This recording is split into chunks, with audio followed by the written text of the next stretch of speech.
Sigurado ko si Emma ang nagpakana nito. Anong gagawin natin? Makukulong din ba ako? Arestuhin ba nila ako? Tumahimik ka nga! Hindi ako makapag-isip ng maayos.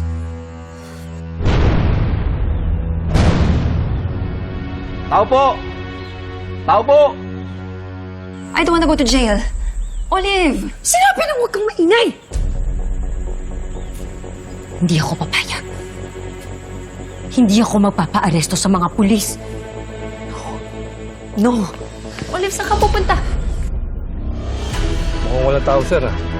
Wala. Kung talagang ayaw lang lumabas. Ganito, magantay ka dito, magmamatsyag ako sa likod. Kopya, sir. Tao po!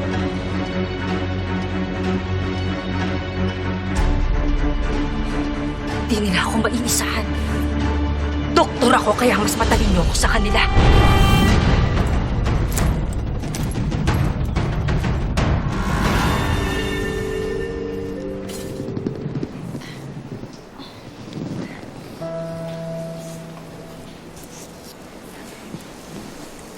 Nay, kamusta po si Mami? Anak,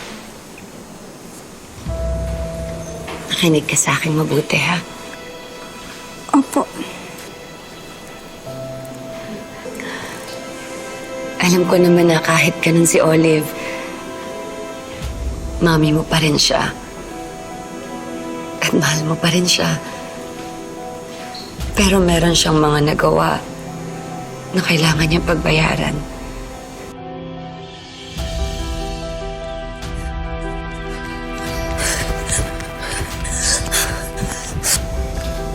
Ano na pong mangyayari kay Mami? Sa mga oras na to, inaaresto na siya ng mga pulis. Makukulong po siya? Marami kaming ikakaasa sa kanya.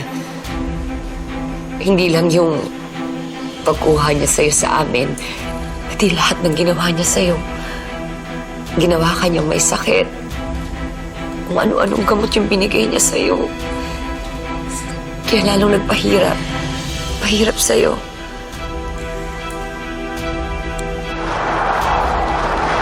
Miss Kapara, sandali! Hindi ako magpapakuli sa inyo!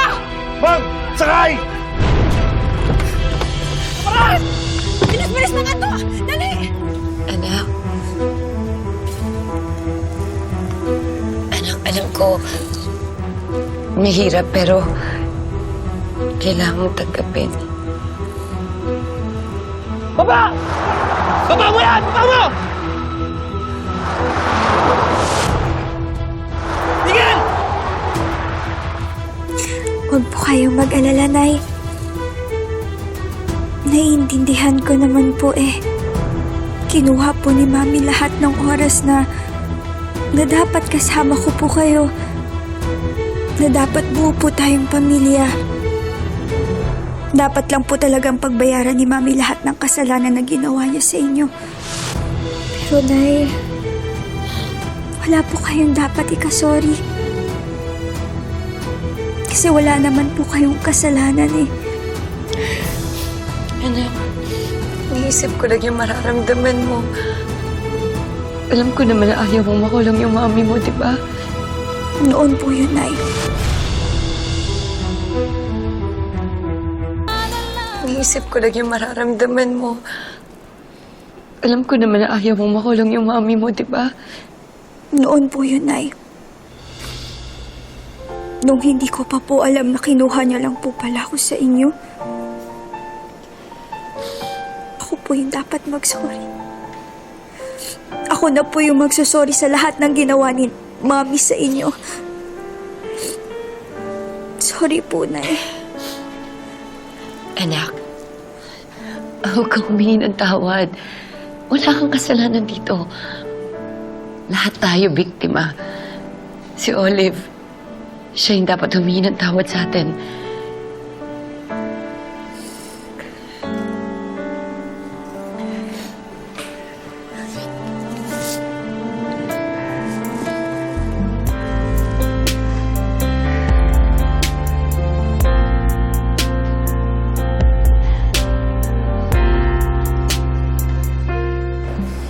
si Olive? Di na po namin nakuha yung plate number ng SUV na sinasakay niya.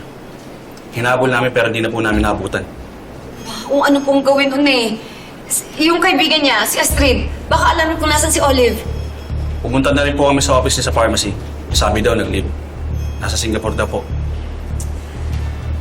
Nako, malamang nagtatago na yung dahil alam niya kakwestiyonin siya.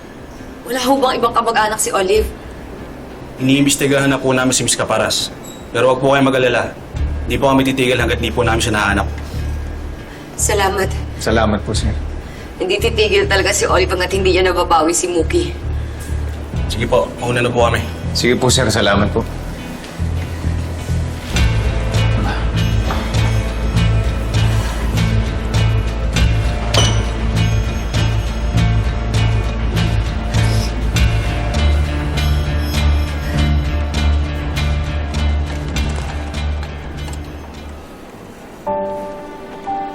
Nako, Apo, hindi ka pa ganun kalakas.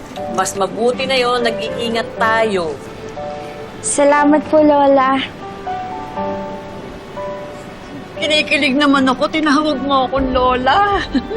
Siyempre naman po. Ay, salamat. Naku, storbo naman. Ngayon patatawa. Sandali lang ha, mangungulit ito kapag hindi ko sinagot. Sige po, Lola. Si! Oh, saan? Kailan ba yan? Eh, ang dami ko dapat asikasuhin eh. Andito pa ako sa ospital, ano?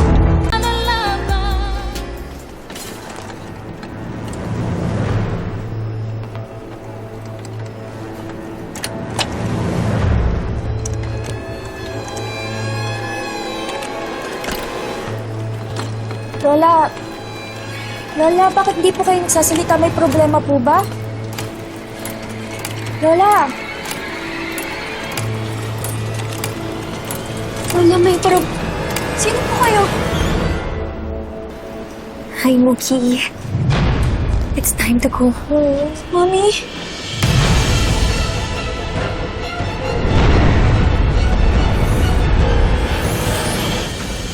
Bakit ganyan yung itsura mo? Disguise mo ba yan para hindi ka makilala?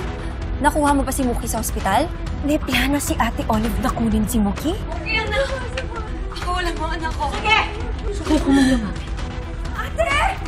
Ate, please! Maawa ka naman kay Mookie! What are you doing here? Because I care about you! Mahal kita kasi kapatid kita, ate! Magkakambal tayo!